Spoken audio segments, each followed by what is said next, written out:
Hello mathematicians, here we are, chapter 8, lesson 3. We are going to be looking at functions and equations, the mixture of them together. So go ahead and get your book open to 595. So 595, and we're going to go ahead and get started in talking about what a linear function is. Again, pause the video at any time to get caught up, slow down, whatever it might be that you need. All right, a linear function right here is a function whose graph is a line. Okay, a function whose graph is a line. So let's talk about this. What do you notice about this graph? Okay, what do you see it's happening? It is forming a line. Okay, now let's talk about the math definition of function. It is a relationship between, it is a relationship that assigns exactly one output value to one input value. Okay, and what does that mean? Well, I'm going to talk about it in just a minute. So take a look here. Let's see if this makes sense using this real world example. It says the table below is going to show the money that Carly earns based on the number of hours she babysits. Write a number sentence that describes the relationship between the number of hours and the number of her earnings. So I'm trying to find the relationship between the two. So the hours babysat and the the money that she earns. So if she babysits for 1 hour, she gets $6. If she babysits for 2 hours, she gets $12. So what are we realizing? If she babysits for 3 hours, she's getting $18. We are noticing that she earns $6 per hour. So for every hour worked, she gets $6. So if we go back to our rule, when we're talking about our rule for our function, like a function rule, 1 times 6 is 6, 2 times 6 is 12 if she works for 3 hours, times 6 is 18 if she works for 4 hours, she gets $24. Does she earn the same amount each hour? Yes, she does. Yes, she earns $6 every hour worked. Okay, that is really sloppy, but that is a-okay. All right, let's take a look at the next page. So up here it says, write an equation to represent a function. It says you can use the equation to represent a function. The input or the independent variable represents the x value, and the output or the dependent variable represents the y value. An equation expresses the dependent variable in terms of the independent variable. So take a look here. It says write an equation to represent the function table. So here we go. How am I getting from here to here? How am I getting from here to here? How am I getting from here to here? On top of that, I also need to look at my output. So take a look here. How do I get from here to here? I'm adding 9. Okay. Now, it is different when I'm going from my input to my output. So from here to here, I'm adding 9. From my output, I'm adding 9. But when I go from my input to my output, I'm really multiplying it by 9. So when I take 1 and I multiply it by 9, I get 9. When I take 2 and I multiply it by 9, I get 18, so forth and so on. We can see that the y output, is adding 9. But how do we find the relationship between the input and the output? We're actually multiplying by 9. Okay. So let's take a look here. It says write an equation to represent the function shown in the table. So again, we can see that it looks like from here on our input, we're adding 16 to each number. Okay? Well, that's great, but it's not finding the relationship from my input to my output. So I see that we're adding 16 here, which is what they did up here on their output, but I need to find the relationship from my x to my y, from my input to my output. So I need to look at the relationship from here to here. Okay, so 1 to 16. Well, I could add 15, but if I go to 2 plus 15, that is not 32. So what happens if I multiply by 16? What's 1 times 16? 16. What would be 2 times 16? It's 32. 3 times 16 is 48. 4 times 16, so forth and so on. So basically what I'm doing is I'm taking my my input, my x, and I'm multiplying it by 16. You could also write that as 16x. Okay? All right. You can also graph a function. If the graph is a line, the function is called a linear equation, okay, meaning it's straight. When straight, meaning it's not like mountains, like the Rocky Mountains, it's going one way, it might be going this way, okay? So it's just moving in a certain direction, it's forming a line, it's not forming the Rocky Mountains, okay? When graphing the function, the input is the x-coordinate and the output is the y-coordinate. So again, x and y, you have your x and your y, okay? And that's exactly what it looks like. We've talked about graphing before, so we're just putting it all together now. So take a look here. It says, this is an example. We're just going to look at it and then we're going to do some of our own. So it says y equals 2x, okay? So I have an input, okay, here's my input, here's my output. I have x and y, and notice that I have x and y over here because that's going to be my ordered pairs.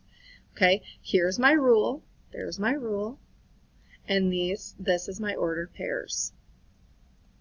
Okay, so it says make a table of ordered pairs, select any 3 numbers to substitute for the value of x. So they chose 0, 1, 2, which based off of your graph, go with what numbers would be on x. So am I going to want to pick, if I'm looking at this graph, am I going to want to pick 20? No, because what? 20 is all the way over here. It's not even located on my graph, so I don't want to use that. Okay, there are going to be times when it will go over, and that's okay. But try to stay with your reference as to what they have on the graph that's there. Okay, that's like here. All right, so now here's your rule. So then you're going to do 2 times 0, which is 0. So your first coordinate is 0, 0. Then they did 1, and they got 2 times 1 is 2, and then you got 1, 2. Okay, so let's actually practice what this looks like. So down below, we're going to go ahead and do B and C together. We're going to use these graphs, and we're going to use this right here. So the first thing you're going to need to do is you are going to need to make a table. Okay, and it's going to look like this. All right, in your first one, you're going to have x, and we're going to go ahead and just do a couple of lines. I might have done one extra, which is fine. I'm going to fix this so it looks more like it's right on the line. It looks a little bit better. And we know that it is x plus 1. That's my rule. Okay. And then after that, I'm going to put my y. And then I'm going to put my x comma y, which is my ordered pair. So do that now. Everybody needs to have this on their paper. So we're going to pick numbers, and I'm just going to pick 0, 1, 2, and we could do 3 if we wanted to. Now I'm replacing my variable with my x. So 0 plus 1, well 0 plus 1 is 1. So my x and my y is 0, comma 1. Close it. Okay. My next one is my x is 1 plus 1. So 1 plus 1 is 2, which now my ordered pair is 1, comma 2. Okay. My next one, I'm replacing my x with 2. 2 plus 1 is 3. Therefore, it is 2, comma 3. I'm going to replace my variable with 3. Plus 1 is 4. So I get 3, 4. Now, we're going to take this and place it in the graph up above, okay, using my ordered pairs. So 0 means I don't jump anywhere, but I don't run anywhere, but I'm going to jump up to 1. So there's my first one. My second one is 1, comma 2 over 1 up 2. My next one is 2, comma 3 over 2 up 3. And my next one is 3, comma 4. Take a look.